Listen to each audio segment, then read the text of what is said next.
Hello, welcome সবাইকে। আমি সম্ভাবনা। আর আজকে আমরা একটা নতুন চ্যাপ্টার স্টার্ট করছি, যেটা হচ্ছে আমাদের মৌলের শ্রেণীবিভাগ ও ধর্মাবলীর পর্যায়বৃত্তি।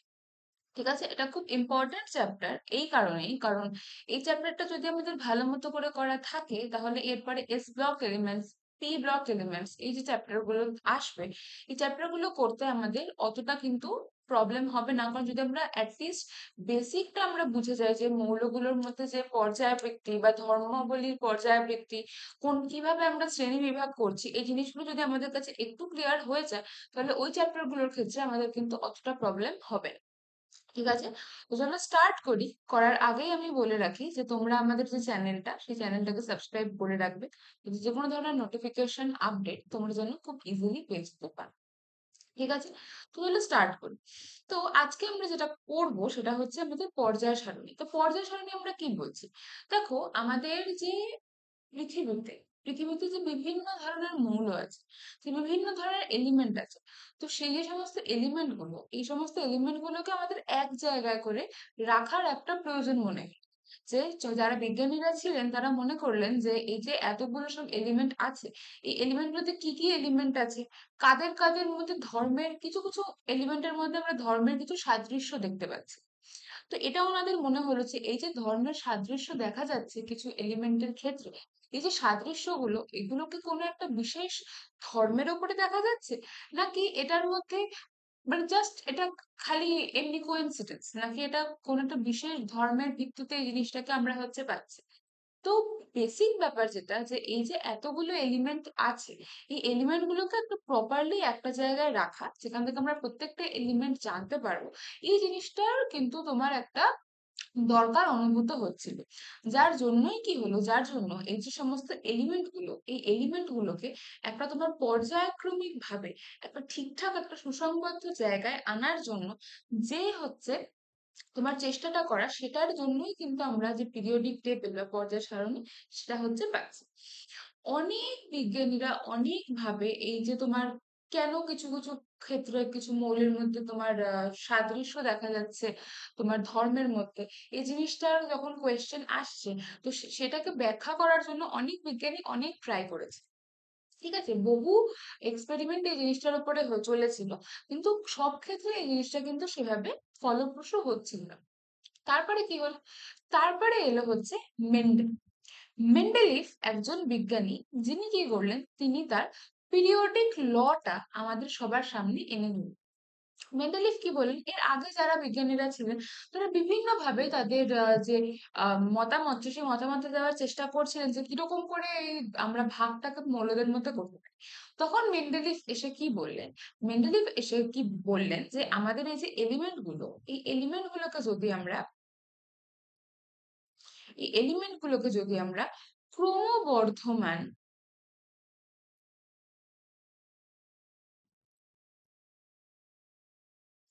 ক্রমবর্ধমান মানে কি? ক্রমবর্ধমান মানে হচ্ছে তোমার কম থেকে হচ্ছে বাড়ছে, কম ছিল, কম থেকে হচ্ছে বাড়ছে। এবারে এরকম একটা অবস্থায় তিনি কি বলেন, যে ক্রমবর্ধমান যেটা ছোট ছিল সেখান থেকে বাড়ছে, সেই ক্রমবর্ধমান পারমাণবিক গুরুত্ব অনুযায়ী যদি আমরা, ক্রমবর্ধমান পারমাণবিক গুরুত্ব অনুযায়ী যদি আমরা আমাদের এলিমেন্ট গুলোকে সাজাই, তাহলে দেখা যাচ্ছে একটা টাইম পরে তাদের যে ধর্মগুলো, সেই ধর্মগুলো হচ্ছে পুনরাবৃত্ত হচ্ছে। মানে ধরো একটা টাইম পরে সেই যে যে এলিমেন্ট গুলো এক জায়গায় থাকছে, ধরো গ্রুপিং করছে, তো কিছু টাইম পরে যে এলিমেন্ট গুলো আমরা পাচ্ছি, তাদের মধ্যে কি হচ্ছে, তাদের মধ্যে সেই ধর্মগুলো সেম ভাবে দেখা যাচ্ছে। এই জিনিসটা হচ্ছে মেন্ডেলিফ বললেন। তো এই জিনিসটা বলার পরে তিনি কি দিলেন, মেন্ডেলিফ তার নিজের পর্যায় সারণী দিলেন। আর সেটা যেই বেসিসে দিলেন সেটা হচ্ছে মেন্ডেলিফের, মানে যেটা বলা হয় মেন্ডেলিভস পিরিয়ডিক ল বা মেন্ডেলিফের পর্যায় সূত্র। কি বলা হলো এখানে, এখানে বলা হলো যে মৌলসমূহের ভৌত ও রাসায়নিক ধর্ম মৌলগুলির পারমাণবিক গুরুত্ব বৃদ্ধির সঙ্গে সঙ্গে পুনরাবৃত্ত হয়। মানে কি, ধরো এখানে আমার একটা এলিমেন্ট আছে, ধরো এখানে আমার একটা এলিমেন্ট আছে, এবার এখানে এটার পরে একটা, দুটো, তিনটে, চারটে হলো। তারপরে যে 5 নাম্বারটা আমরা আবার এখানে বসালাম। তারপরে এবার একটা, দুটো, তিনটে, চারটে, তাহলে কি হচ্ছে যে এইগুলোর মধ্যে কি ধর্মের সাদৃশ্য দেখা দিচ্ছে, এগুলোর মধ্যে ধর্মের সাদৃশ্য দেখা দিচ্ছে, এই এলিমেন্ট গুলোর মধ্যে সাদৃশ্য দেখা দিচ্ছে, এগুলোর মধ্যে, এগুলোর মধ্যে। এবার এর পরপর পরপর যত এলিমেন্ট আসতে থাকবে, এগুলোর মধ্যে কি হবে, ধর্মের সাদৃশ্য দেখা যাবে। এটা কার বেসিসে ভাগটা হলো, এই ভাগটা হলো হচ্ছে পারমাণবিক গুরুত্বের ভিত্তিতে। বোঝা গেল? আচ্ছা। এবার তারপরে তিনি আরো বললেন যে মৌলগুলি ক্রমবর্ধমান পারমাণবিক গুরুত্ব অনুযায়ী সাজালে মৌলগুলির ধর্ম এক মৌল থেকে অন্য মৌলতে নিয়মিতভাবে পরিবর্তিত হয়, নিয়মিতভাবে পরিবর্তিত হয়ে থাকে, কিন্তু নির্দিষ্ট সংখ্যার ব্যবধানে তাদের ধর্মের পুনরাবৃত্তি ঘটে। তার মানে কি, এটার ধর্ম এক টাইপের, এটার ধর্ম এক টাইপের, এটার ধর্ম, এটার ধর্ম, এটার ধর্ম, এই প্রত্যেকটা ধর্ম কি আলাদা আলাদা হচ্ছে, কিছু কিছু ধর্ম এটা আলাদা আলাদা শো করছে, কিন্তু একটা নির্দিষ্ট গ্যাপে, যেমন এখানে ধরো 4টে এলিমেন্টের গ্যাপে, এখানেও 4টে হবে, একটা, দুটো, তিনটে, 4টে করে এই যে এলিমেন্ট এখানে আসছে, তার মানে কি যে একটা নির্দিষ্ট গ্যাপে সেই মৌলগুলো কি হচ্ছে, আবার পুনরাবৃত্ত হচ্ছে। কি কি পুনরাবৃত্ত হচ্ছে, তাদের ধর্মগুলো কিন্তু পুনরাবৃত্ত হচ্ছে। এটাকেই তিনি বললেন। তার মানে কি যে একটা মৌলের পাশের মৌলের পারমাণবিক গুরুত্ব অনুযায়ী যখন আমরা মৌলগুলোকে সাজাবো একটা মৌল থেকে, তার এই মৌলটার যা ধর্ম হবে এটার কিন্তু ধর্ম তা হবে না, এটার ধর্ম এটাতে একটু হলেও ডিফারেন্ট হবে। তো এই মৌলটার একটা মৌল থেকে আরেকটা মৌলের আমাদের এলিমেন্ট গুলোর মধ্যে কি হচ্ছে, ডিফারেন্স পাচ্ছি, আমরা কিছু ডিফারেন্স পাচ্ছি ধর্মে, কিন্তু একটা নির্দিষ্ট সংখ্যার ব্যবধানে সেই ধর্মগুলো কি হচ্ছে, আবার রিপিট করছে, সেই ধর্মগুলো আবার আমরা একই রকম ধর্ম হচ্ছে মৌলগুলোর ক্ষেত্রে দেখতে পাচ্ছি। এটাই তিনি বললেন। তো এই যে জিনিসটা যে একটা নির্দিষ্ট সংখ্যার ব্যবধানে এই ধর্মগুলোর পুনরাবৃত্তি ঘটছে, এটাকে আমাদের কি বলা হয়, এটাকেই বলা হয় হচ্ছে মৌলের পর্যায়বৃত্তি বা পিরিওডিসিটি। পিরিওডিসিটি তাহলে কাকে বলে আমরা এখান থেকে জানতে পেরেছি। এবার আমরা কি করবো, এবার আমরা মেন্ডেলিভের যে পর্যায় সারণীটা, এই পর্যায় সারণীটাকে এবার আমরা দেখি। ভালো করে দেখো, এখানে উপরে যে 1 থেকে 18 লেখা আছে এটা আমরা খেয়াল এখন করব না। আমরা কি দেখবো, এখানে দেখো, এখানে আছে 1A, এটা 2A, 3B, 4B, 5B, 6B, 7B, এই তিনটে নিয়ে হচ্ছে 8, এটাতে 1B, 2B, এটা হচ্ছে 3A, এটা 4A, 5B, 6A, 7A, আর এটা হচ্ছে 8A। এইভাবে কি হলো, এইভাবে মেন্ডেল তার পর্যায় সারণীটা আমাদের, এখানে দেখো একটা স্টার চিহ্ন দেওয়া, এখানে এই স্টারটা দেওয়া আছে, দেখো এখানে এই স্টারের মধ্যে এই এলিমেন্ট গুলো আমরা পাচ্ছি।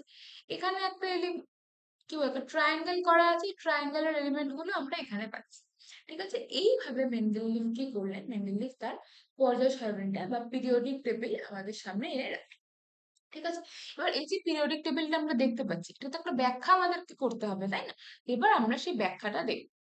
আচ্ছা, কি বলছে যে মেন্ডেলিভের পর্যায় সারণী আধুনিক সংস্করণে 7টি পর্যায় এবং 9টি শ্রেণী আছে, যেগুলো হচ্ছে 1 থেকে 8 এবং 0 দ্বারা পরিচিত। আচ্ছা, কি বলছে আমাদের, 7টা পর্যায় আছে, এই যে দেখো, এইটাকে বলে হচ্ছে পর্যায়। এই যেটা, এটা লম্বালম্বি, আর লম্বালম্বি বলছি আড়াআড়ি, এটাকে বলছে হচ্ছে পর্যায়। কটা আছে, একটা, দুটো, তিনটে, চারটে, পাঁচটা, ছটা, সাতটা, সাতটা এখানে পর্যায় আছে। ঠিক আছে, আর উপর থেকে নিচে যে নামে এটাকে আমরা কি বলি, এটাকে আমরা বলি হচ্ছে শ্রেণী। দেখো বলেছে শ্রেণী, এখানে শ্রেণী কটা আছে, শ্রেণী আছে হচ্ছে আমাদের 9টা। কি, একটা হচ্ছে 1, দেখো এখানে 1A, এখানে হচ্ছে 1B, একটা 1A, এখানে 2A, 2B, একটা 2 এর জন্য 3A, এখানে 3A, এখানে 3B, একটা 3, এখানে হচ্ছে 4A, 4B, চারটে, 5A, 5B, পাঁচটা, 6A, 6B, ছটা, 7A, 7B, সাতটা, এই হচ্ছে একটা আমাদের 8, আটটা, আর এটা হচ্ছে, এটা দেখো যেটাকে এখানে লিখেছি হলো 8A, এটাকে বলা হয় হচ্ছে জিরো। জিরো, এটা জিরো যেখানে, সেটা হচ্ছে নিষ্ক্রিয় এলিমেন্ট গুলো আমাদের থাকে। নিষ্ক্রিয় এলিমেন্ট মানে কি, যে এলিমেন্ট গুলো তোমার সাধারণ অবস্থায়, যেগুলো সাধারণ অবস্থায় কারোর সাথে বিক্রিয়া করে না, এগুলোকে আমরা কি বলছি, এগুলোকে আমরা বলছি হলো নিষ্ক্রিয় এলিমেন্ট। বোঝা গেল কথাটা? আচ্ছা, তো এরকম করে কি হচ্ছে, এরকম করে আমাদের বিভিন্ন যে এলিমেন্ট গুলো, সেই বিভিন্ন এলিমেন্ট গুলোকে আমরা দেখতে পাচ্ছি। তো আমাদেরকে যেটা বলা হয়েছিল সেটা আমরা দেখলাম, আমাদের এখানে কি আছে, 7টা পর্যায় আছে, 9টা শ্রেণী আছে। কি আছে, এক থেকে 8 পর্যন্ত, আর 0 দ্বারা কি হচ্ছে, এই 9টা যে শ্রেণী আছে আমাদের, এই 9টা শ্রেণী আমাদের চিহ্নিত হচ্ছে। বোঝা গেল? ওকে। নেক্সট হচ্ছে প্রথম পর্যায়ে মাত্র দুটো মৌল স্থান পেয়েছে। দেখো ভালো করে, প্রথম পর্যায়ে মাত্র দুটো মৌল আছে, হাইড্রোজেন আছে, এখানে হিলিয়াম আছে, হাইড্রোজেন আছে আর হিলিয়াম আছে, মাত্র দুটো মৌল স্থান পেয়েছে। তো এটাকে আমরা কি বলবো, এটা হচ্ছে খুব ছোট্ট একটা পর্যায়, মানে এটাকে আমরা বলবো হচ্ছে অতি হ্রস্ব পর্যায়, মানে খুব ছোট। খুব ছোটকে আমরা কি বলবো, অতি হ্রস্ব পর্যায়। তাহলে আমরা কি বলছি, প্রথম পর্যায়কে আমরা কি বলছি, অতি হ্রস্ব পর্যায়। কেন? কারণ মাত্র দুটো মৌল এখানে হচ্ছে আছে। ঠিক আছে, এবার হচ্ছে যে দ্বিতীয় যে আমাদের পর্যায় আর তৃতীয় যে আমাদের পর্যায়। চলো আমরা দ্বিতীয় আর তৃতীয় পর্যায় দেখি। এই যে দ্বিতীয় পর্যায়ে এখানে কি আছে, লিথিয়াম থেকে শুরু করে নিয়ন অব্দি, আর এখানে কি সোডিয়াম থেকে শুরু করে আর্গন অব্দি। কি আছে, টোটাল 8টা এলিমেন্ট আছে। দেখো গুনে নিই আমরা, 1 2 3 4 5 6 7 8। এখানে 8টা করে এলিমেন্ট আছে, 8টা করে মৌল আছে দুটোতে, সেকেন্ডেরটাতেও থার্ডেরটাতেও। ওই জন্য এটাকে আমরা কি বলবো, এটাকে আমরা বলবো হচ্ছে হ্রস্ব পর্যায়। দুটো ছিল, খুবই ছোট, 8টা আছে, ছোট, খুব ছোট না কিন্তু ছোট, সেজন্য এটাকে আমরা কি বলছি, এটা এই দুটোকে আমরা বলছি হচ্ছে হ্রস্ব পর্যায়। বোঝা গেল কথাটা? ওকে। নেক্সট নেক্সট বলছে যে আমাদের চতুর্থ পর্যায়ে, চতুর্থ পর্যায়ে কি আছে, 18টা এলিমেন্ট আছে। ভালো করে দেখি আমরা চতুর্থ পর্যায়ে কি, দেখো 1 2 3 4 5 6 7 8 9 10, সরি 11 12 13 14 15 16 17 18, 18টা এলিমেন্ট আছে। কি কি, পটাশিয়াম থেকে শুরু করে ক্রিপ্টন অব্দি। হ্যাঁ, পটাশিয়াম থেকে শুরু করে ক্রিপ্টন অব্দি 18টা এলিমেন্ট হচ্ছে এখানে আমাদের আছে। ঠিক আছে, এটাকে কি বলা হয়, এটাকে বলা হয় হচ্ছে দীর্ঘ পর্যায় মানে পর্যায় সারণীর এটা একটা দীর্ঘ পর্যায়। এটাকে কি বলা হয়, এটাকে বলা হয় হচ্ছে দীর্ঘ পর্যায়। আর কি দীর্ঘ পর্যায়, দেখো এর আগে অব্দি কি ছিল, হ্রস্ব পর্যায়, অতি হ্রস্ব পর্যায়, দুটো হ্রস্ব পর্যায়, আর প্রথম হ্রস্ব পর্যায়, এটা দ্বিতীয় হ্রস্ব পর্যায়। আর এটা কি হবে, এটা হচ্ছে আমাদের দীর্ঘ পর্যায়। এটা কোন দীর্ঘ পর্যায়, এটা প্রথম একটা পর্যায় যেটাতে হচ্ছে 18টা এলিমেন্ট আছে, এটাকে আমরা বলবো হচ্ছে প্রথম হ্রস্ব পর্যায়। এটাকে আমরা কি বলবো, প্রথম হ্রস্ব পর্যায়। এরপরে দেখো, এর পরেরটাতে রুবিডিয়াম থেকে স্টার্ট হয়েছে, মানে পঞ্চম পর্যায়ে, যেটা রুবিডিয়াম থেকে স্টার্ট হয়েছে, ওই কত দূর গেছে, জেনন অব্দি। রুবিডিয়াম থেকে স্টার্ট হয়েছে জেনন অব্দি, এখানে 18টা এলিমেন্ট আছে। এটাকে আমরা বলবো যে দ্বিতীয় হ্রস্ব পর্যায়। এটাকে আমরা কি বলবো, এটাকে আমরা বলবো হচ্ছে, এটাকে আমরা বলবো হচ্ছে দ্বিতীয় হ্রস্ব পর্যায়। বোঝা গেল কথাটা? নেক্সট নেক্সট এবার এখানে কি আছে, সিজিয়াম, যেটা আমাদের 6 নাম্বার পর্যায়। সিজিয়াম থেকে এখানে কি আছে, রেডন অব্দি, রেডন অব্দি। তো এটাকে আমরা কি বলবো, এটাকে আমরা বলবো হচ্ছে আমাদের তৃতীয়, তৃতীয় আমাদের দীর্ঘ পর্যায়। বোঝা গেল? আচ্ছা, এবার ভালো করে দেখ, এখানে একটা স্টার এলিমেন্ট, স্টার দেওয়া আছে, আর সেই স্টার থেকে এখানে আমরা এতগুলো এলিমেন্ট হচ্ছে পাচ্ছি। এখান থেকে এতগুলো এলিমেন্ট হচ্ছে আমরা পাচ্ছি, সেটা আমরা কোথায় পাচ্ছি, সেটা আমরা পাচ্ছি হচ্ছে 6 নম্বর পর্যায়ে। ঠিক আছে, তার আমরা দেখিনি আমরা যা যা পড়লাম সেগুলো এখানে আছে কিনা। তারপর চতুর্থ পর্যায়ে বলছে 18টা এলিমেন্ট আছে, পটাশিয়াম থেকে ক্রিপ্টন পর্যন্ত, কি বলা হচ্ছে, প্রথম দীর্ঘ পর্যায়। এগুলো থেকে কিন্তু কোয়েশ্চেন আসে যে প্রথম দীর্ঘ পর্যায়ে কোন কোন জায়গাটাকে বলছে, দ্বিতীয় দীর্ঘ পর্যায় কি দিয়ে শুরু হচ্ছে, কি দিয়ে শেষ হচ্ছে। তোমাদের যদি এমসিকিউ যেহেতু হবে, এরকম ধরনের কোয়েশ্চেন কিন্তু আসতেই পারে।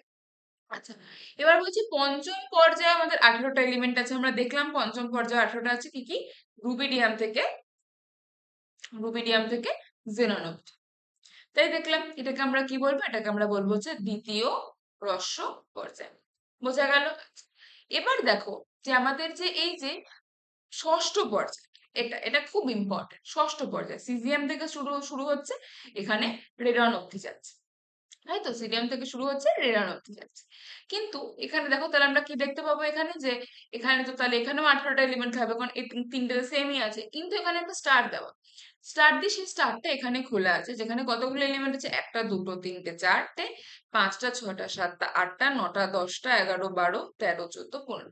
এখানে 15টা এলিমেন্ট হচ্ছে আমরা পাচ্ছি, তাই তো। আর এখানে 17টা এলিমেন্ট ছিল টোটাল, সেই করে আমরা কি পাচ্ছি, টোটাল এখানে 32টা এলিমেন্ট পাচ্ছি। আমরা কি পাচ্ছি, এখানে 32টা এলিমেন্ট পাচ্ছি। আর এটা প্রথম শ্রেণী, যেখানে আমরা 32টা এলিমেন্ট পাচ্ছি, তাই না। এখানে এই একটা জায়গায় এই সব এলিমেন্ট গুলো থাকে, তার মানে কি, যে এদের মধ্যে তোমার যে সিমিলারিটি টাইপের, যে তোমার একই রকম যে ধর্ম, সে একই রকম ধর্ম কিন্তু এরা অনেকটা বেশি দেখায়। যার জন্য কি বলা হয়, যার জন্য বলা হয় যে এদের সিমিলারিটি থাকে। কিসের সিমিলারিটি থাকে? এদের সিমিলারিটি দেখা যায় হচ্ছে তোমার ধর্মের মধ্যে, সেজন্য এগুলোকে মোটামুটি আমরা একই জায়গার মধ্যে হচ্ছে রাখি। ঠিক আছে, এটা আমরা দেখতে পাচ্ছি যে তোমার 6 নাম্বার যে আমাদের পর্যায়ে আছে সেখানে। 7 নাম্বার পর্যায়ে দেখো আমরা সেম দেখতে পাচ্ছি, রাইট? যে এখানে একটা তোমার ত্রিভুজ মতো করা, সেই ত্রিভুজ দিয়ে এখানে হচ্ছে আমরা এগুলোকে পাচ্ছি। ঠিক আছে, তো এইভাবে করে আমরা হচ্ছে দেখতে পাচ্ছি যে আমাদের এই যে 6 নাম্বার আর 7 নাম্বার যে আমাদের পর্যায়টা আছে, এখানে আমরা 32টা করে এলিমেন্ট পাচ্ছি, যেটা কি দীর্ঘ পর্যায়ের থেকেও বড়। এটাকে বলা হয় হচ্ছে অতি দীর্ঘ পর্যায়। কি বলা হয়? অতি দীর্ঘ পর্যায়। ঠিক আছে, আচ্ছা। এবার এর মধ্যে কি দেখা যাচ্ছে যে সপ্তম যে পর্যায়টা আমরা দেখছি, দেখো এই সপ্তম পর্যায়ের মধ্যে যখন এই পর্যায়টা বানানো হয়েছিল, তখন এই পর্যায়টা ছিল তোমার ইনকমপ্লিট। মানে তখন 24টা এলিমেন্টে এই পর্যায়টার মধ্যে তোমার আবিষ্কৃত হয়েছিল, বাকিগুলো আবিষ্কৃত হয়নি। সেজন্য ওই পর্যায়টাকে আমরা কি বলি? ওটাকে আমরা বলি হচ্ছে অসম্পূর্ণ পর্যায়। অসম্পূর্ণ পর্যায়। এখানে দেখো, এখানে এখানে U U Q, U U P, তাই না? এরকম করে হচ্ছে সমস্ত দেওয়া আছে। এখানে ইউ ইউ ও, তাই তো? তার মানে কি এগুলো তো কোনো একটা তোমার কোডের মতো লাগছে, তাই তো? এবার এই জিনিসগুলো কি পরের দিকে এগুলোকে ডিসকভার করা হচ্ছে। তো ওই জন্য এগুলোকে যে পরের দিকে ডিসকভার করা হয়েছে, ওই জন্য এটা প্রথম দিকে যেহেতু ছিল না, এগুলো পরের দিকে আনা হয়েছে। পরের দিকে এগুলোকে আমরা ডিসকভার করেছেন বিজ্ঞানীরা, সেজন্য এগুলো যেহেতু তখন ছিল না, ওই জন্য তখন কি এটার জন্য একটা প্লেস রাখা ছিল। কিন্তু যদি সব এলিমেন্ট গুলো পাওয়া যায়নি, বুঝলি, এটাকে তখন কি বলা হতো? এটাকে বলা হয় হচ্ছে তোমার অসম্পূর্ণ পর্যায়, কারণ পর্যায়টা তখন হচ্ছে কমপ্লিট হয় না। ঠিক আছে, তো এখানে আমরা কি দেখতে পেলাম যে বহু বছর ধরে যখন তোমার এলিমেন্ট গুলো, এই সমস্ত এলিমেন্ট গুলোকে যখন এক জায়গায় করে এনে একটা তোমার পর্যায় বানানোর চেষ্টা চলছিল, সেখানে তোমার প্রথম সফল একটা প্রচেষ্টা কে করলেন? মেন্ডেলিক্স। তিনি কি করলেন? তিনি তার পর্যায় সারণীটাকে ভাগ করলেন, সাজালেন, এবং সাজিয়ে নিয়েও কি দেখা গেল যে কিছু কিছু এলিমেন্ট সেখানে পাওয়া যাচ্ছে না। যার জন্য তিনি কিন্তু এটা ভবিষ্যৎবাণী করতে পেরেছিলেন যে সেখানে এলিমেন্ট আসবে। সুতরাং সেই জায়গাগুলোকে তিনি কি করলেন? সেই জায়গাগুলোকে তিনি ফাঁকা ছেড়ে দিলেন। সেই জায়গাগুলোকে তিনি ফাঁকা ছেড়ে দিলেন। এরকম করে কি করা হলো? এরকম করে মেন্ডেলিস তার পর্যায় সারণী হচ্ছে প্রস্তুত।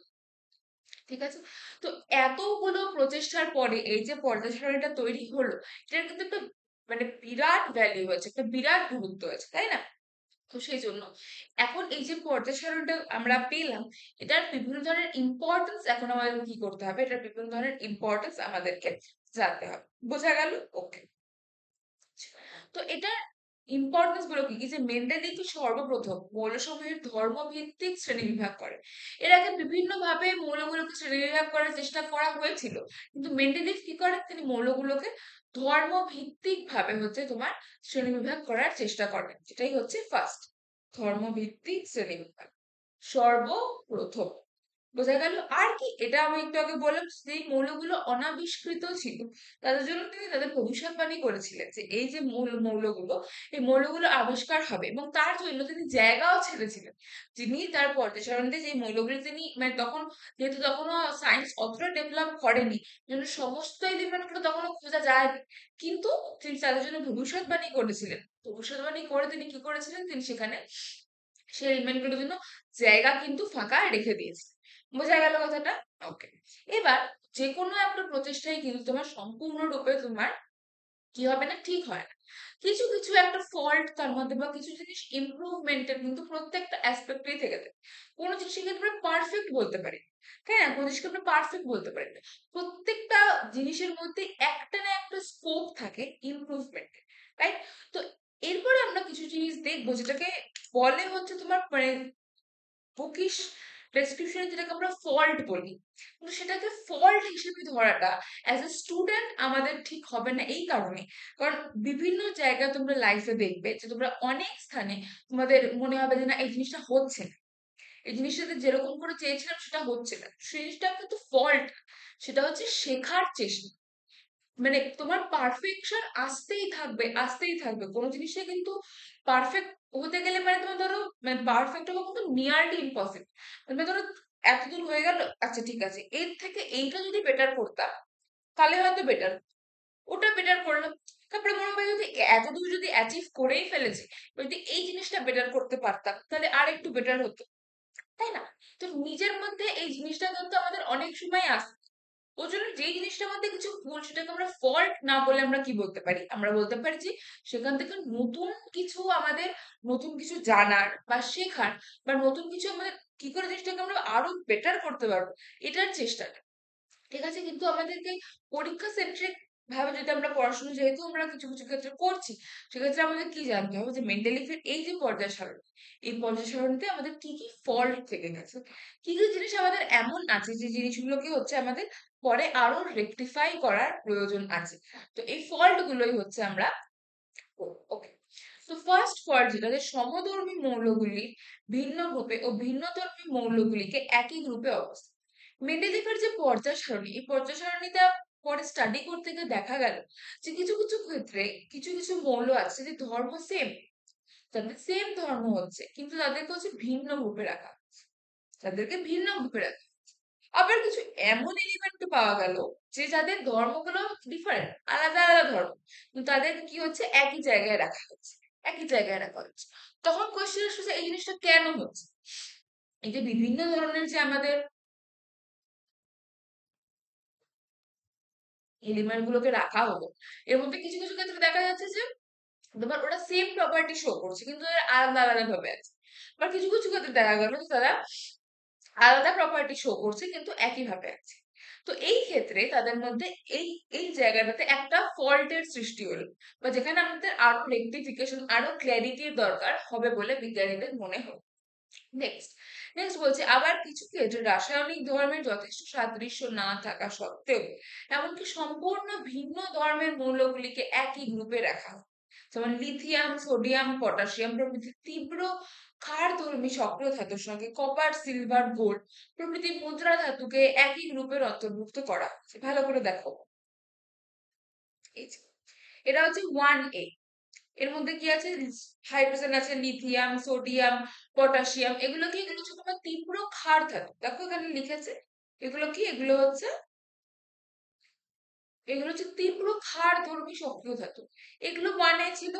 এটার সাথে কাদেরকে রাখা হলো, তাহলে এখানে 1B তে কপার, সিলভার, তারপরে হচ্ছে তোমার গোল্ড, এই যে এগুলো হচ্ছে মুদ্রা ধাতু, এগুলো কিন্তু অতটা রিয়াক্টিভ না।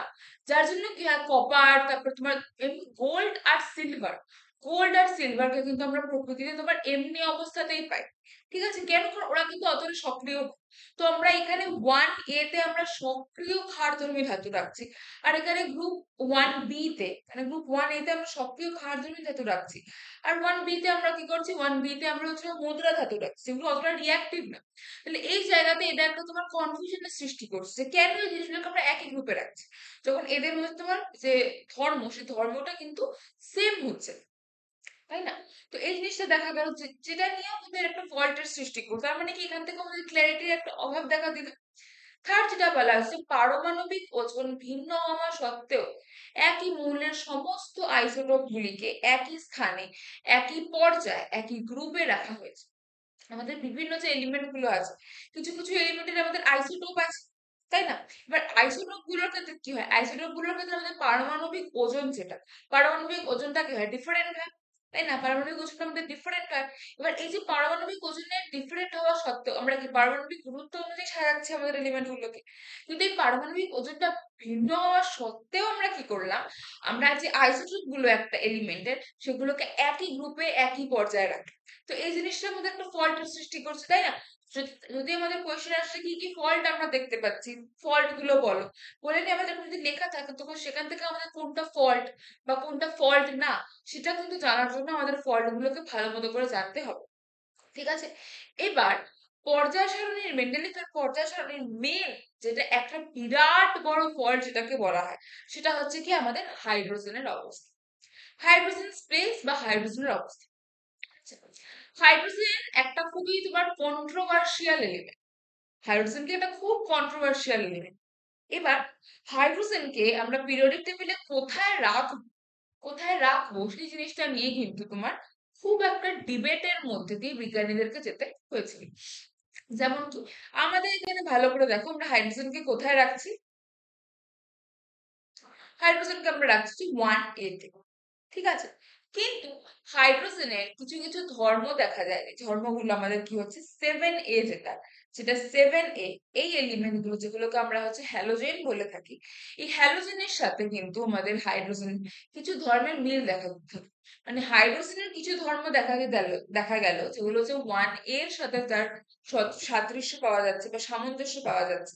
আবার হাইড্রোজেনের এমন কিছু এলিমেন্টও মানে এমন কিছু ধর্ম দেখা গেল যে ধর্মগুলো কার সাথে তোমার কাজের সাথে তোমার সেম হচ্ছে হ্যালোজেনের সাথে। মানে কি, গ্রুপ যেটা আমার 7a, সেই 7a এর সাথে কিছু ধর্মের আমার সাদৃশ্য দেখা যাচ্ছে।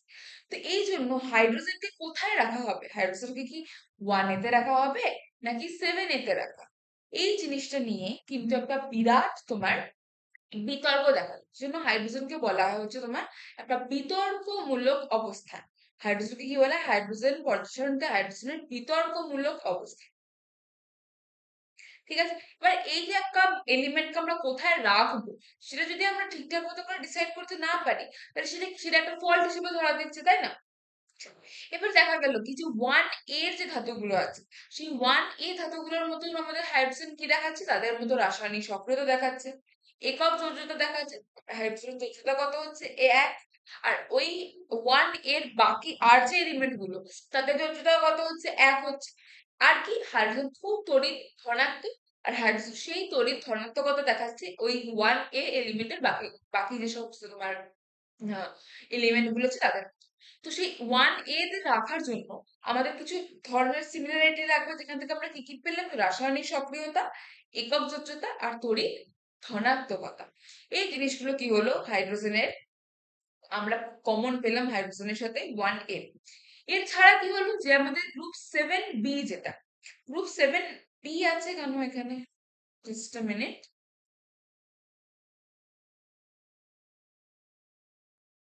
এখানে একটুখানি লেখাতে গন্ডগোল হয়েছে। এটা 7b হবে না, এটা 7a হবে।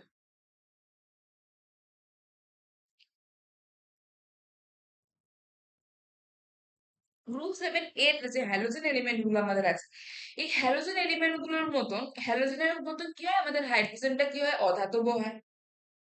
মানে হাইড্রোজেন ধাতু না, অধাতব হয়, একক যোজ্যতা। এবার দেখো 1a ও একক যোজ্যতা দেখাচ্ছে, আবার গ্রুপ 7 এও একক যোজ্যতা দেখাচ্ছে। একক যোজ্যতাটার মধ্যে এখানে ডিফারেন্সটা কোথায়, যে হাইড্রোজেন যদি একটা ইলেকট্রন যদি হাইড্রোজেন ত্যাগ করে দেয়, তাহলে এই হাইড্রোজেন একটা ইলেকট্রন আছে, একটা ইলেকট্রন যদি হাইড্রোজেন ত্যাগ করে দেয়, তাহলে কি হচ্ছে, ওর একটা ইলেকট্রনও থাকবে না, তাই না?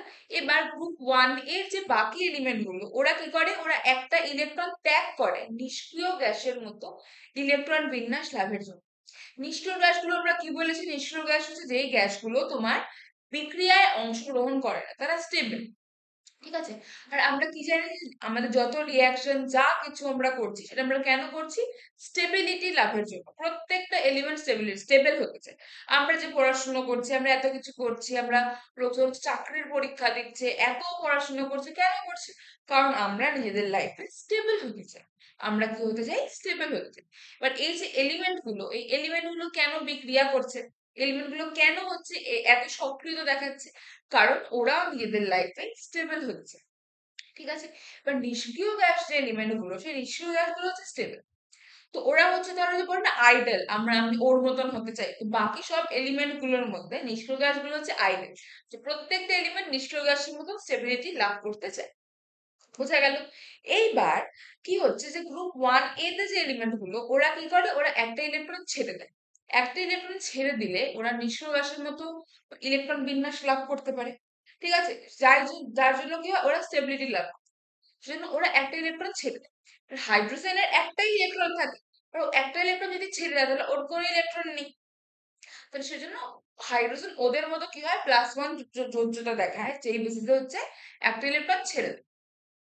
এবার গ্রুপ যেটা তোমার 7a, যেটাকে আমরা হ্যালোজেন বলছি, হ্যালোজেনের যে তোমার সরি হ্যালোজেনের যে আমাদের এলিমেন্ট গুলো থাকে, সেই হ্যালোজেনের এলিমেন্ট গুলো কি হয়, ওদের একটা ইলেকট্রন কম থাকে, বা সেই একটা ইলেকট্রন যদি ওরা নিয়ে নেয়, একটা ইলেকট্রন নিলে ওরা হচ্ছে তোমার নিষ্ক্রিয় গ্যাসের মতো আচরণ করবে। গ্রুপ 1 এর এলিমেন্ট গুলো একটা ইলেকট্রন ছেড়ে দিলে করবে, আর গ্রুপ যেটা আমাদের 7a তারা একটা ইলেকট্রন নিলে করবে। এরও যোজ্যতা এক, এরও যোজ্যতা এক, কিন্তু ব্যাপারটা কি হচ্ছে, ও একটা ইলেকট্রন ছাড়ছে আর ও একটা ইলেকট্রন গ্রহণ করছে। এবার হাইড্রোজেনের একটা ইলেকট্রন, ও যদি একটা ইলেকট্রন ছেড়ে দেয় তো তাও নিষ্ক্রিয় গ্যাসের মধ্যে ইলেকট্রন বিন্যাস লাভ করবে। যদি ও একটা ইলেকট্রন নেয় তাহলে হিলিয়াম একটা নিষ্ক্রিয় মৌল, তার দুটো ইলেকট্রন আছে, ও হিলিয়ামের মতন ইলেকট্রন বিন্যাস লাভ করবে।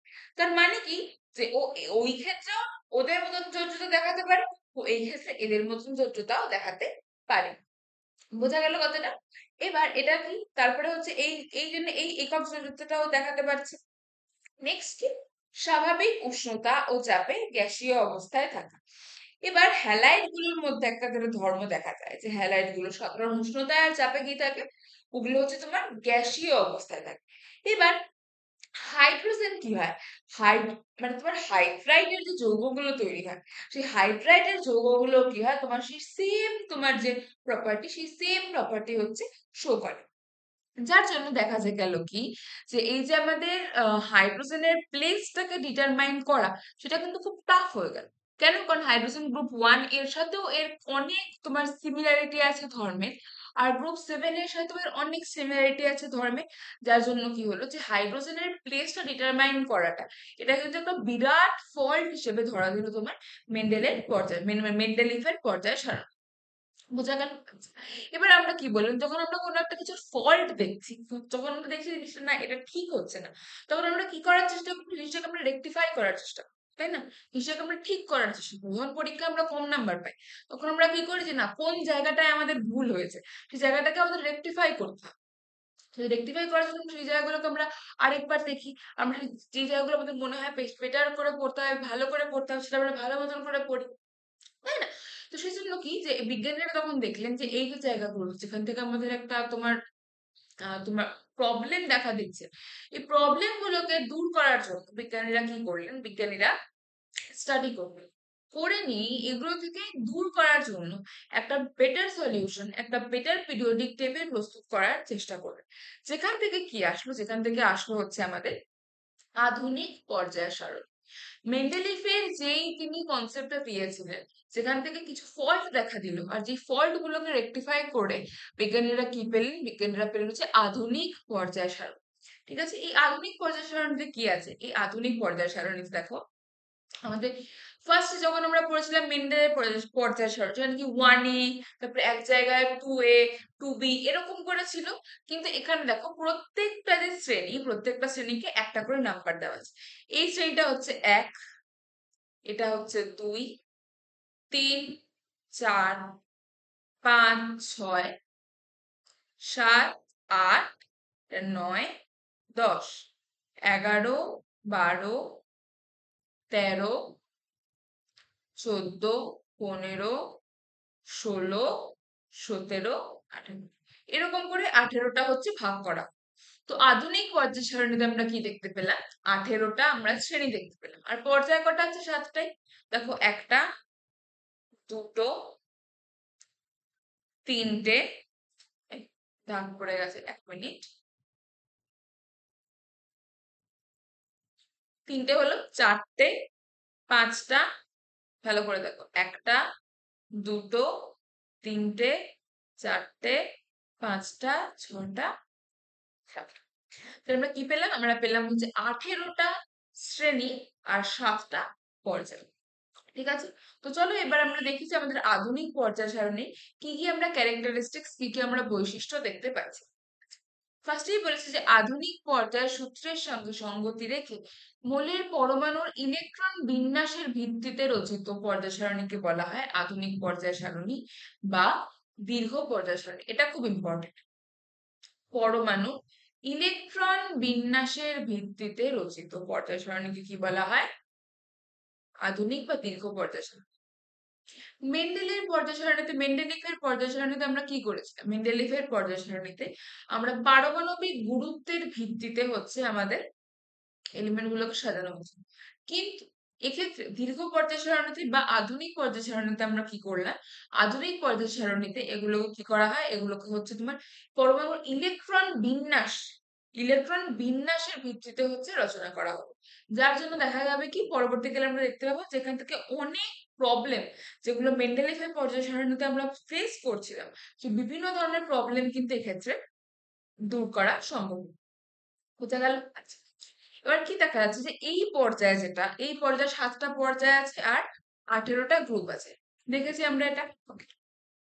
বলেছে যে কোনো পর্যায়ে যে মৌলগুলি স্থান পায় তাদের পরমাণুর সর্ববহিস্থ ইলেকট্রনের কক্ষ সংখ্যার সঙ্গে ওই পর্যায়ের ক্রমিক সংখ্যা সমান। তার মানে কি, ধরো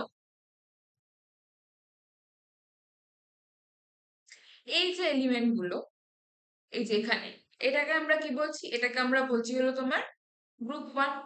এবার এই যে গ্রুপ 1, এই গ্রুপে 1 এর আমাদের কি হচ্ছে, লাস্টের যে ইলেকট্রনটা, সেই লাস্টের ইলেকট্রনটা কি হচ্ছে, একটা ইলেকট্রন। সেই একটা ইলেকট্রন কোথায় যাচ্ছে, আমাদের এস অরবিটাল। আমরা S P D F orbital পড়েছি। এবার তো যেই ইলেকট্রন গুলো আমাদের যেখানে লাস্টের পর্যায়ে যেখানে যাচ্ছে, সেটার সাথে তার নাম্বারটা কি হচ্ছে, তার নাম্বারটা হচ্ছে সেম হচ্ছে। তখন সেটাই বলেছে যে কোনো পর্যায়ে যে মৌলগুলি স্থান পায় তাদের পরমাণু সর্ববহিস্থ সর্ববহিস্থ ইলেকট্রনীয় কক্ষ সংখ্যার সঙ্গে ওই পর্যায়ের ক্রমিক সংখ্যা সমান হয়। ক্লিয়ার? নেক্সট আমাদের এখন হচ্ছে প্রথম পর্যায়ে, দ্বিতীয় পর্যায়ে যেরকম করে আমরা তখন পড়েছিলাম সেভাবে আমরা জিনিসগুলোকে হচ্ছে আরেকবার পড়ব। ওকে, আচ্ছা, এবার দেখো কি বলছে প্রথম পর্যায়ে। প্রথম পর্যায়ে কোনটা আমাদের, এটা। চল আমরা দেখি কি বলেছে, যে এই পর্যায়ে উপস্থিত মৌলগুলির ক্ষেত্রে সর্বনিম্ন মুক্ত শক্তি স্তরটা হচ্ছে n=1। মানে এটাই কিন্তু আমাদেরকে আগের পয়েন্টের ক্ষেত্রে বললো যে যেই হচ্ছে আমাদের মানে যেখানে এলিমেন্টটাতে যেখানে হচ্ছে ইলেকট্রনটা যাবে, এখানে এইচ যেটা সেখানে 1s এ যাচ্ছে, এইচ ই হিলিয়ামে 1s এ যাচ্ছে, তো এগুলো 1 নাম্বার পর্যায়ে। এখানে লাস্টটা 2s এ যাচ্ছে বা 2p তে যাচ্ছে, সেখানে কি হচ্ছে, যেটা 2 পর্যায়ে। বাট এখানে যখন 3s বা 3d বা যখন হচ্ছে সেই বেসিসে জিনিসটা হয়ে যাবে, তখন লাস্টের ইলেকট্রনটা আমাদের যেই যত নাম্বার এনে যাবে, মুখ্য শক্তি স্তরটা যত হবে, পর্যায়ের নাম্বারটা আমাদের সেরকম করেই হবে। তো আমরা গ্রুপ মানে পর্যায় 1-এ আমরা কি দেখতে পেলাম, এখানে হাইড্রোজেন আছে আর হিলিয়াম আছে, যেগুলোর মধ্যে আমাদের n=1। এগুলোর ক্ষেত্রে আমাদের কি হচ্ছে, এগুলোর ক্ষেত্রে আমাদের n=1 হচ্ছে, তাই তো? এবার এক্ষেত্রে বলেছে যে এই শক্তি স্তরে একটি মাত্র কক্ষক থাকে, যেটা কি 1s। আমরা জানি হাইড্রোজেনের ক্ষেত্রে 1s1 একটা ইলেকট্রন থাকে, আর হিলিয়ামের ক্ষেত্রে কি হয়, 1s2 দুটো ইলেকট্রন থাকে। তো এই ক্ষেত্রে কি হয়, প্রথম যে পর্যায়ে এক্ষেত্রে দুটো আমাদের যে এলিমেন্ট, দুটো এলিমেন্ট হচ্ছে থাকছে, কি কি, হাইড্রোজেন আর হিলিয়াম। এবার দ্বিতীয় যে পর্যায়, সেখানে আমাদের কি আছে, সেখানে আমাদের এন এর মানটা 2 হয়ে যাচ্ছে। মানে এখানে কি, এখানে আমাদের 2s আর হচ্ছে তিনটে যে 2p উপকক্ষ আছে, এখানে যেমন 2s আর 2p উপকক্ষে, এই যে এখানে আমাদের 1 2 3 4 5 6 7 8টা এলিমেন্ট আছে, এই 8টা এলিমেন্টের কি হচ্ছে, এদের সর্ববহিস্থ কক্ষের যে ইলেকট্রনটা, সর্ববহিস্থ কক্ষের ইলেকট্রনটা কোথায় প্রবেশ করছে, ইলেকট্রনটা প্রবেশ করছে হচ্ছে 2s এ বা 2p তে। বোঝা গেল কথাটা? ওকে, এটা আমরা দেখতে পেলাম। তারপরে এখানে আমাদের কি থেকে শুরু হচ্ছে, লিথিয়াম থেকে স্টার্ট হচ্ছে, হয়ে যাচ্ছে কত দূর, নিয়ন অব্দি। ঠিক আছে? আচ্ছা, এবার এখানে আমাদের আগের ক্ষেত্রে যেটা আমরা দেখলাম, যে এখানে কি হচ্ছে, আমাদের 1s খালি একটা অরবিটাল থাকছে। তো 1s এ আমাদের কটা করে ইলেকট্রন থাকতে পারে, দুটো ইলেকট্রন। তাহলে এই যে মানে তোমার পর্যায়, সেখানে সর্বশেষ মানে সব থেকে বেশি কটা ইলেকট্রন থাকতে পারবে, দুটো। ক্লিয়ার আছে? এবার এখানে দেখো, এখানে আমাদের 2s আছে আর কি আছে, 2p আছে। তো 2s এ আমাদের দুটো ইলেকট্রন থাকতে পারবে, আর 2p তে তিনটে উপকক্ষক আছে, আর প্রত্যেকটাতে দুটো করে ইলেকট্রন যদি থাকতে পারে, তাহলে কতগুলো থাকতে পারবে, থাকতে পারবে হচ্ছে আমাদের তোমার একটা s, তিনটে p, মানে 4 গুণ 2 মানে 8টা। দেখো এখানে লেখা আছে যে মোট ইলেকট্রন ধারণের ক্ষমতা কত, 8। আর 8টা ইলেকট্রন আছে, একটা একটা করে ইলেকট্রন বাড়ছে, জন্য এলিমেন্টও কটা আছে, 8টা আছে। বোঝা গেল? এবার তৃতীয় পর্যায়ে, যেখানে মানে তোমার সব থেকে বেশি মুক্ত শক্তি স্তর কত, n=3। তৃতীয় পর্যায়ে এটা ওই জন্য পড়ছে।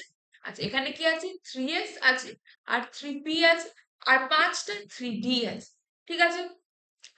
তাহলে দেখো যে 3s এর একটা, 3s এ হচ্ছে 3s একটা, 3p তে কটা কক্ষ আছে, তিনটে, আর 3D তে আছে হলো 5টা, মানে 5, 6, 7, 8, 9, 9 দুগুণে 18টা ইলেকট্রন হচ্ছে থাকতে পারে। সেই জন্য এখানে কি আমাদের 18টা এলিমেন্ট আমরা দেখতে পাচ্ছি। বোঝা গেল? আচ্ছা, এবার চতুর্থ শক্তি স্তরে আমরা কি দেখতে পাচ্ছি, n=4 হয়ে যাচ্ছে। আর এখানে কি আমাদের 4s এর একটা কক্ষক, 4p র 3টে কক্ষক, আমাদের 4d আছে, আর মোস্ট ইম্পর্টেন্টলি আমরা 4f ও এখানে পাচ্ছি। ঠিক আছে, যেখান থেকে করে দেখা যায় কি আমরা এখান থেকে 16টা কক্ষক পাচ্ছি, যার মধ্যে প্রত্যেকটাতে দুটো করে এলিমেন্ট থাকতে পারে। তার মানে আমার টোটাল কটা ইলেকট্রন থাকতে পারবে? 32টা। টোটাল কটা ইলেকট্রন থাকতে পারছে? 32টা। বোঝা গেল? ওকে, দেখো ভালো করে, 1 2 3 4, এই যে এটা 4 এর ক্ষেত্রে কিন্তু 32টা হচ্ছে আমাদের এলিমেন্ট থাকছে না। 32 এলিমেন্ট আমাদের কোথায় থাকছে? 6 এ আর 7, যেটা আমরা আগেও দেখে এসেছি, রাইট? ওকে, এবার বলছে যে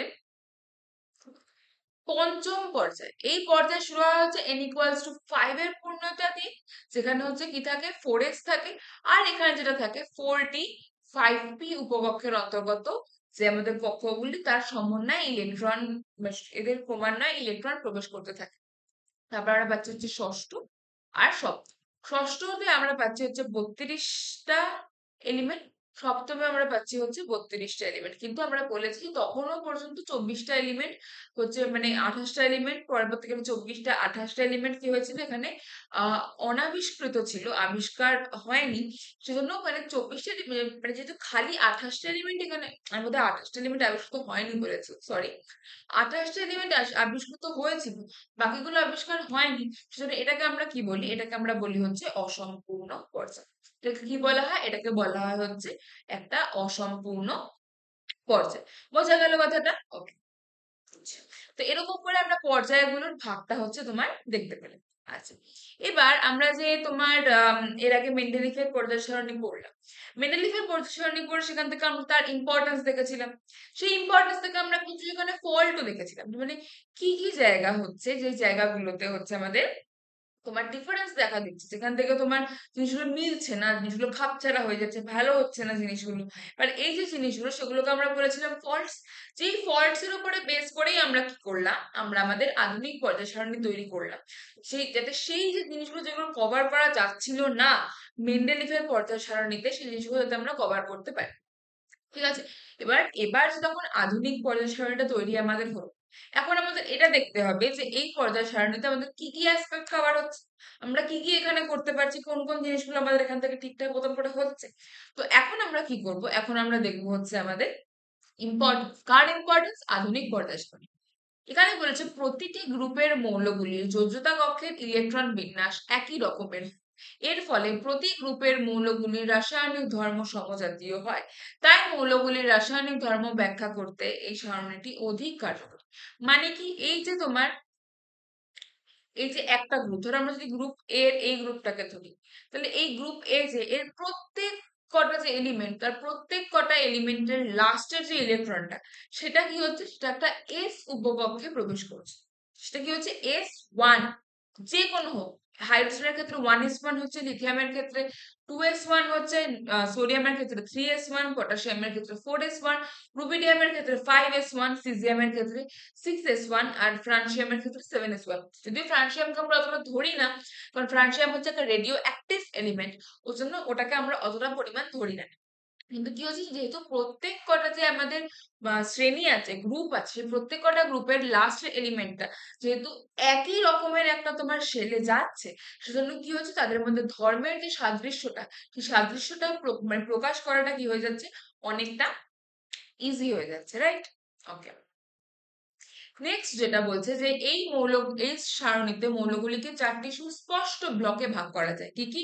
S block, P block, D block আর এফ ব্লক। যেই আমাদের এলিমেন্ট গুলোর ক্ষেত্রে লাস্টের ইলেকট্রনটা এস ব্লকে যাচ্ছে, S1 হতে পারে বা S2, সেটাকে আমরা কি বলবো, এস ব্লক এলিমেন্ট। যেই আমাদের এলিমেন্ট গুলোর লাস্টের যে ইলেকট্রনটা সেটা পি ব্লকে যাচ্ছে, সেগুলোকে আমরা কি বলি, পি ব্লক এলিমেন্ট। যেই এলিমেন্ট গুলোতে লাস্টের ইলেকট্রনটা আমাদের ডি উপকক্ষে যাচ্ছে, সেটাকে আমরা বলবো কি, ডি ব্লক এলিমেন্ট। আর যেই আমাদের যেই আমাদের এলিমেন্ট গুলোর ক্ষেত্রে লাস্টের যে ইলেকট্রন, সেই লাস্টের ইলেকট্রনটা আমাদের এফ উপকক্ষে যাচ্ছে, সেটাকে আমরা কি বলবো? সেটাকে আমরা বলবো হচ্ছে এফ ব্লক এলিমেন্ট। এরকম করে এস পি ডি এফ এভাবে চারটে আমরা কিন্তু পর্যায় পাচ্ছি। এটা আমরা পরবর্তীতে আরো বেটার করে পড়বো যে এসপিডিএফ ব্লক আমরা কোনটাকে বলছি। এখন যেটা আমি বলে রাখি যে এই যে নিচের এই যে দুটো, এই দুটো কি এই দুটোর এখানে, এটার হচ্ছে এখানে থাকার কথা, আর এটা হচ্ছে এখানে। এই যে দুটো, এই দুটোকে আমরা বলবো হচ্ছে এফ ব্লক, এটাকে বলি এফ ব্লক, ঠিক আছে? মানে এফ ইলেকট্রন যুক্ত, যেহেতু হচ্ছে মানে লাস্টের ইলেকট্রনটা এফ ব্লকে যাচ্ছে, সেটা এখানেই যাচ্ছে।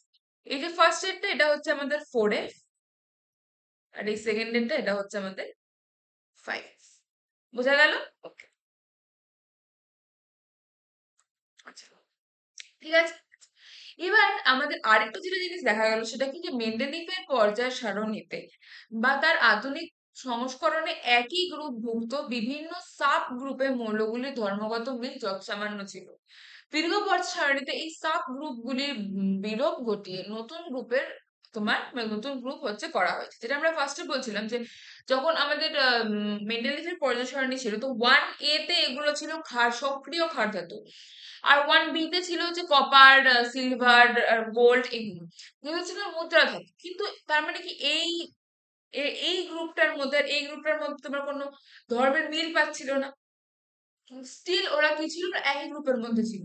মানে কি একের দুটো গ্রুপ ছিল, 1A 1, মানে 1A 1B, 2A 2B, 3A 3B, 4A 4B, 5A 5B, 6A 6B, 7A 7B, আর এখানে 8, এই তিনটে গ্রুপ নিয়ে যেটা করতে হচ্ছে 8 9 10, এই তিনটে নিয়েছিল হচ্ছে আমাদের 8, আর হচ্ছে একটা 0, তাই তো? তো এই যে সাব গ্রুপ গুলো, এই সাব গ্রুপ গুলোর বিলোপ ঘটিয়ে প্রত্যেকটা গ্রুপকে আমরা একটা করে নাম্বার দিয়েছি, যেটা হচ্ছে 1 2 3 4, এরকম করতে করতে 18, গ্রুপ 1 to 18, এরকম করে আমরা 18টা কিন্তু গ্রুপ হচ্ছে পাচ্ছি। বোঝা গেল কথাটা? ওকে। তো এরকম করে এই জিনিসগুলোকে কিন্তু পাওয়া যাচ্ছে। আর S block, P block, D block, F block, এই যে চারটে ভাগে আমাদের এলিমেন্ট গুলোকে ভাগ করা যাচ্ছে, সেখান থেকে এসপিডিএফ ব্লক এলিমেন্টের যে কেমিস্ট্রি, সেই এসপিডিএফ ব্লকের আলাদা আলাদা কেমিস্ট্রি কিন্তু আমাদের পড়ার ক্ষেত্রে পরবর্তীতে সুবিধে হচ্ছে। কোন এলিমেন্টের লাস্টের ইলেকট্রনটা কোন উপকক্ষে যাচ্ছে, সেটার বেসিসে ভাগ করাটা তখন আমাদের ক্ষেত্রে কি হয়ে যাচ্ছে? ইজি হয়ে যাচ্ছে। আর আরেকটা যেটা খুব ইম্পর্টেন্ট কথা কথা কথা কথা সেটা হচ্ছে যে যেহেতু আমাদের এখানে তোমার ইলেকট্রন বিন্যাসের ভিত্তিতে তোমার হচ্ছে এলিমেন্ট গুলোকে সাজানো হচ্ছে, পারমাণবিক গুরুত্বের ভিত্তিতে সাজানো হচ্ছে না, সেজন্য একই এলিমেন্টের আইসোটোপ গুলো কিন্তু একই জায়গায় অবস্থান করতে পারছে। তাদের মধ্যে সেই মানে তোমার যতটুকুনি ধর্মের মানে তোমার ডিফারেন্স দেখা যাচ্ছিল, কিন্তু রাসায়নিক ধর্মের ক্ষেত্রে সেগুলোকে কিন্তু আমরা একই স্থানে রাখতে পারছি। কেন? কারণ কিন্তু তোমাদের আইসোটোপ গুলোর ক্ষেত্রে পারমাণবিক গুরুত্বটা ভিন্ন ছিল, তাও ওদেরকে একই জায়গায় রাখা হচ্ছিল। এটা একটা প্রবলেমের সৃষ্টি করছিল। কিন্তু এক্ষেত্রে আমরা কি দেখতে পাচ্ছি? এক্ষেত্রে আমরা দেখতে পাচ্ছি যেহেতু এটাকে ইলেকট্রন কনফিগারেশন বা ইলেকট্রন বিন্যাসের ভিত্তিতে সাজানো হচ্ছে, সেজন্য এক্ষেত্রে কিন্তু সেই প্রবলেমটা আমাদেরকে ফেস করতে হচ্ছে না। ঠিক আছে? ওকে। এবার যেটা যে আমরা প্রচুর প্রবলেমের সলিউশন কিন্তু এখান থেকে করতে পেরেছি। প্রচুর প্রবলেমের সলিউশন আমাদের করা গেছে। মেন্ডেলিভের পর্যায় সারণীতে যত প্রবলেম আমরা ফেস করছিলাম, সেই অধিকাংশ প্রবলেম কিন্তু আমরা দীর্ঘ পর্যায় সারণী বা আধুনিক পর্যায় সারণীতে আমরা কভার আপ করে ফেলতে পেরেছি। কিন্তু এখানে একটা কিন্তু আছে। কিন্তুটা কি? যে প্রত্যেকটা প্রবলেম এখানে তোমার কি বলে সলভ করা যায়। আমি বলেছি যে প্রত্যেকটা ক্ষেত্রে আমাদের কিছু কিছু ফল্ট থাকে, যে ফল্ট গুলো আমাদেরকে কি দেয়, সেই ফল্ট গুলো আমাদেরকে আরো বেটার হতে হেল্প করে। সেই ফল্ট গুলো এখন আমার যদি মনে হয় থাকে যে না, আমি আমার স্কুল লাইফ ওই জায়গাটা একটা পোর্শনে একটা জায়গা আমি এটা না করে আমি এটা করতে পারতাম, সেটার জন্য আমি কি করব? আমি আমার পরে সেই জিনিসটাকে আমি করতে গিয়ে আমি আমার পরবর্তী লাইফটাকে বেটার বানাতে পারি। সেজন্য কোনো কিছুতে একটা ফল্ট হওয়া ডাজন্ট মিন যে সেই জিনিসটা হচ্ছে তোমার খারাপ বা কমপ্লিট, সেই জিনিসটা একদম ওয়েস্ট অফ টাইম। কোনো কিছুর মধ্যে একটা ফল্ট আসা মানে হচ্ছে যে সেখান থেকে আমরা আরো বেটার করে জিনিসটাকে শিখতে পারবো, জিনিসগুলোকে নিজেদেরকে আমাদের কনসেপ্টকে প্রত্যেক জিনিসটাকে আমরা কি করতে পারবো? আরো বেটার করতে পারবে। তোমরা এখন ক্লাস 11-এ পড়ছো, 12-এ পড়ছো, এরপরে তোমরা এখনো হচ্ছে তোমরা মানে কি বলে বাইরের আসল দুনিয়াটা দেখোই নি। এরপর যখন তোমরা বাইরে যাবে তখন এই ছোটখাটো ভুল ত্রুটি মিস্টেক সবারই তো লাইফটা প্রথম, তাই না? আমরা তো এর আগে কোনো ডেমো ক্লাস তো আমরা পাইনি যে আমরা দেখে এসেছি আচ্ছা এরকম হয়, এরকমের পরে এরকম হয়। সেজন্য অন্যের এক্সপিরিয়েন্স থেকে শেখা, অন্যের ভুল থেকে শেখা, নিজের ভুল থেকে শেখা, এই জিনিসগুলো কিন্তু খুব ইম্পর্টেন্ট। পড়াশোনা তো আমরা করছি, পড়াশোনা তো আমরা করবোই, কিন্তু তার সাথে আমাদের প্র্যাকটিক্যাল লাইফে চলার ক্ষেত্রে তোমরা খুব ভালো করে জানো যে আজকালকার দিনে আজকালকার জগতে চলাফেরা করার জন্য একটা মানুষের কতটা প্র্যাকটিক্যাল হতে লাগে, কত কিছু জিনিস মাথায় রেখে চলতে লাগে। তো যার জন্য কি হয়, যার জন্য নিজেদের ছোটখাটো ভুল ত্রুটি আমরা সবাই করবো। আমিও আমার স্কুল লাইফে অনেক ভুল করছি, টিল ডেট আমি অনেক জায়গায় অনেক ভুল করছি, তোমরাও করছো, আরো করবে। কিন্তু সেই ভুলগুলো যেন মেয়ার ভুল হয়ে না থেকে যায়, সেই ভুলগুলো থেকে যেন আমরা শিখতে পারি। আর যদি সেই ভুলগুলো থেকে আমরা শিখতে পারি, তাহলেই আমরা অ্যাজ এ পার্সন আমরা অনেক বেশি গ্রো করতে পারি। আমরা যেই জিনিসটা 1 বছর আগে ছিলাম, যদি আমরা 1 বছর পরে আমাদের দেখে মনে হয় যে হ্যাঁ, আমি 1 বছর আগে যেটা করতে পারতাম এখন আমি তার থেকে অনেকটা বেটার করতে পারছি, সেই জিনিসটাই হচ্ছে অ্যাচিভমেন্ট। সেই জিনিসটাই হচ্ছে অ্যাচিভমেন্ট। সেই জন্য আমাদেরকে কি করতে হবে, আমাদেরকে এই জিনিসগুলো থেকে হচ্ছে গ্রো করতে হবে, নিজেদের ভুল থেকে আমাদেরকে শিখতে হবে। তোমরা এখন ক্লাস 11-12, তোমরা আস্তে আস্তে অনেকটাই বড় হয়েছে, তোমরা বাচ্চা তোমরা নেই এখন আর। তো এই জিনিসগুলো আমাদেরকে পড়াশোনার সাথে সাথেই বুঝতে হবে, যে পরবর্তীকালে জীবনে চলার জন্য যেন আমরা উপযুক্ত তৈরি হতে পারি। বোঝা গেল? তো তাহলে আমরা কি বলছিলাম, ফল্টের কথা, রাইট? তো আধুনিক পর্যায় সারণীতেও আমরা কিছু ফল্ট দেখতে পেলাম। এবার আধুনিক আমরা যেটা দেখেছিলাম যে মেন্ডেলিভের পর্যায় সারণীতে আমাদের হাইড্রোজেনের অবস্থানটা নিয়ে একটা গন্ডগোল হচ্ছিল, হাইড্রোজেনের অবস্থানটা নিয়ে এখানে একটা গন্ডগোল হচ্ছে। যার থেকে আমাদের বলছে হাইড্রোজেন একটা প্রবলেমেটিক ক্যারেক্টার, যেখানেই থাকবে যে সংসারে অশান্তি লাগানো টাইপের যে লোক হয়, সেই একটা লোক হচ্ছে হাইড্রোজেন। ও কোথাও শান্তিতে থাকতে পারছে না, ও ওয়ানের সাথেও থাকতে পারে। ও এখন কি হচ্ছে গ্রুপ 17, যেটাকে হ্যালোজেন গ্রুপ 17এও থাকতে পারে, ওয়ানেও থাকতে পারে। তো এই যে হাইড্রোজেন কোথায় থাকবে, এই সমস্যাটা কিন্তু আমরা এখানেও তোমার মানে দূর করতে পারছি না। তো এই জিনিসটা হাইড্রোজেনের প্রপার যে স্থান না পাওয়া, এই জিনিসটা কিন্তু স্টিল একটা প্রবলেম হিসেবে আমাদের এখানে থেকে যাচ্ছে। নেক্সট যেটা, যে ইলেকট্রন বিন্যাস 1:2 ভিত্তিতে হিলিয়ামের অবস্থান গ্রুপ 2 তে হওয়ার কথা, কিন্তু নিষ্ক্রিয় ধর্ম মানে গ্যাসীয় ধর্মের সাদৃশ্যের জন্য একে গ্রুপ 18 এ স্থান দেওয়া হয়েছে। ভালো করে দেখো, হাইড্রোজেন এখানে আছে, হাইড্রোজেনের ইলেকট্রনিক বিন্যাস আমাদের কত, হাইড্রোজেনের ইলেকট্রন বিন্যাস হচ্ছে 1s1, আর হিলিয়ামের কত, 1s2। তাই তো, হিলিয়ামের কত, হিলিয়ামের হচ্ছে 1s2। তাহলে হাইড্রোজেনের 1s1, হিলিয়ামের 1s2, তাহলে হিলিয়ামের এখানে দেখো এই যেখানে বেরিলিয়াম ম্যাগনেসিয়াম এগুলো আছে, এগুলোর বহিস্থ কক্ষের এটারও সর্ববহিস্থ কক্ষে কি আছে, s2 আছে। এখানে হিলিয়ামেরটা 1s2, বেরিলিয়ামের 2s2, তারপর ম্যাগনেসিয়ামের 3s2, এরকম করে এগুলো যাচ্ছে, তাই না? তো কি হচ্ছে এখানে, যে আমাদের হিলিয়ামটার এখানে থাকা উচিত ছিল হাইড্রোজেনের পাশে, তাতে কি হতো ওটারও 1s2 ছিল, তো জিনিসগুলো তোমার মানে কম্প্যাটেবল হয়ে যেত। কিন্তু দেখা যাচ্ছে যেটা, যে এখানে যেহেতু হিলিয়ামটার বাকি যে নিষ্ক্রিয় গ্যাসগুলো, সেই নিষ্ক্রিয় গ্যাসের সাথে ওর ধর্মের একটা সাদৃশ্য দেখা দিচ্ছে, বাকি যে নিষ্ক্রিয় গ্যাস তাদের সাথে ওর ধর্মটা তোমার সিমিলার হচ্ছে। সেজন্য হিলিয়ামটা কি হচ্ছে গ্রুপ 2 এ না রেখে, হিলিয়ামকে 1s2 হওয়া সত্ত্বেও ওকে গ্রুপ 2 এ না রেখে কোথায় রাখা হচ্ছে, গ্রুপ 8 এ। এটা একটা প্রবলেম, তাই না? এটা একটা ফল্ট। কিন্তু এখানে আমরা বুঝতে পারছি যেহেতু হিলিয়ামটা গ্রুপ 8 এর ধর্মের মেয়ে, সেজন্য রাখা হচ্ছে। কিন্তু ইলেকট্রনিক বিন্যাসের ভিত্তিতে যদি আমরা বলে থাকি যে আমরা আমাদের পরিসরণী সাজাচ্ছি, তাহলে কিন্তু 1s2 টাকে গ্রুপ 2 তে রাখা উচিত ছিল। তো এটা একটা ফল্ট। থার্ড যেটা, থার্ড হচ্ছে যে মেন্ডেলিভ সারণীতে এতে ল্যান্থানাইট আর অ্যাক্টিনাইট সারির প্রত্যেকটি মৌলকে পৃথক পৃথক ভাবে উপযুক্ত স্থানে বসানো সম্ভব হয়নি, এদেরকে মূল সারণীর নিচে পৃথকভাবে অনুভব সারিতে স্থান দেওয়া হয়েছে। এবার এখানেও যেটা, যে আমরা যেটা দেখতে পাচ্ছিলাম যে ল্যান্থানাইট আর অ্যাক্টিনাইট গুলোকে আমরা ঠিকঠাক মতো করে এখানে বসাতে পারছিলাম না, সেই সেম প্রবলেম আমরা এখানেও দেখতে পাচ্ছি, যে এখানেও কিন্তু এগুলোকে স্টার দিয়ে বা তোমার তীর চিহ্ন দিয়ে এখানে নিচে এগুলোকে 4f আর 5f করে আমাদের ল্যান্থানাইটস গুলোকে হচ্ছে রাখা হচ্ছে। এই জিনিসটাও কি, এটাও হচ্ছে তোমাদের একটা প্রবলেম। ঠিক আছে, তো এই যে তিনটে প্রবলেম, এই তিনটে প্রবলেমে আমরা মেন পাচ্ছি, যেটা হচ্ছে আমাদের আধুনিক পর্যায় সারণীতে আমাদের একটা প্রবলেমের সৃষ্টি করছে, রাইট? যার মধ্যে একটা জিনিস যেটা আমরা দেখতে পাচ্ছি হাইড্রোজেনের অবস্থান। হাইড্রোজেনের অবস্থানটা কিন্তু অত্যন্ত বিতর্কমূলক। ওই জন্য এতটা যেহেতু কন্ট্রোভার্সিয়াল এলিমেন্ট একটা হাইড্রোজেন, ওই জন্য হাইড্রোজেনের অবস্থানটা নিয়ে কিন্তু প্রত্যেক বছর কোনো না কোনো কোয়েশ্চেন আসে। যখন তোমাদের এসএকিউ বেসড কোয়েশ্চেন হচ্ছে, ব্রড আনসার টাইপ কোয়েশ্চেন হতো। আমার মনে আছে যখন আমি ক্লাস 11-এ পড়তাম, আমাদের একবার পরীক্ষাটা অ্যানুয়ালি পরীক্ষায় একটা কোয়েশ্চেন এসেছিল যে হচ্ছে, বা নাকি স্কুলের পরীক্ষায়, আমার ঠিক খেয়াল নেই, এটা এসেছিল যে হাইড্রোজেনের বিতর্কমূলক যে ওর অবস্থান সেটার কারণ ব্যাখ্যা করো। তখন বলতে হবে যে 1A তে থাকার কারণ কি, 2 তে থাকার কারণ কি, কিন্তু টু মানে 2 তে বলছি, 1 এ থাকার কারণ কি, 17 এ থাকার কারণ কি, 17 এর তুলনায় 1 এর কিছু ধর্মের তোমার যেহেতু ঠিক মানে কিছু ধর্মের মানে নাম্বার অফ ধর্ম হচ্ছে ওখানে বেশি আছে, সিমিলার, ওর জন্য সেখানে রাখা হচ্ছে, এরকম করে লিখতে হবে। তো তোমাদের যেহেতু হচ্ছে কি নেই, তোমাদের ব্রড আনসার টাইপ কোশ্চেন এখান থেকে আসবে না, তো তোমাদের কি করতে হবে, শর্ট আনসারের জন্য কিন্তু এগুলোকে প্রিপেয়ার করতে হবে। যখন আমরা শর্ট আনসার এই চ্যাপ্টারের এমসিকিউ আমরা করবো, আমরা ট্রাই করবো আমরা এই টপিকের উপরে কোয়েশ্চেন রাখার। কিন্তু এখানে কিন্তু আসতে পারছে হাইড্রোজেনের কোন কোন ধর্ম গ্রুপ 1 এর সাথে সিমিলার, বলে তোমাকে 4টে ধর্ম দিয়ে দিবে, দিয়ে বলছে কোনটা সিমিলার সেটা টিক করো, বা কোনটা সিমিলার না সেটা টিক করো। এরকম কোয়েশ্চেন কিন্তু পরীক্ষায় আসতেই পারে, এরকম কোয়েশ্চেন কিন্তু পরীক্ষায় আসতেই পারে। ঠিক আছে?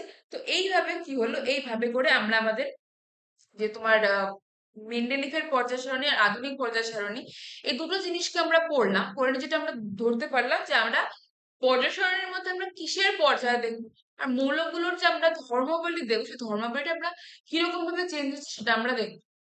তো এটা আমাদের একটা বেসিক ভাবে আমরা জিনিসটাকে স্টার্ট করলাম, করে এবার আমরা এখান থেকে আরো বেটার করবো, চ্যাপ্টারটাকে আরো ভালো মতো করে পড়বো। তোমাদের ভালো করে পড়তে হবে যাতে এস ব্লক আর পি ব্লকের ক্ষেত্রেও কিন্তু এই চ্যাপ্টারটা এটা একটা ভাইটাল রোল প্লে করে। এই চ্যাপ্টারটা যদি ভালো করে হয়, এস ব্লক পি ব্লকের ক্ষেত্রে কিন্তু অনেক উপকার পাবে, অনেক উপকার পাবে। ঠিক আছে? তাহলে আজকে তোমাদের এত দূরই থাক, তোমরা খুব ভালো মতো করে পড়াশোনা করতে থাকো।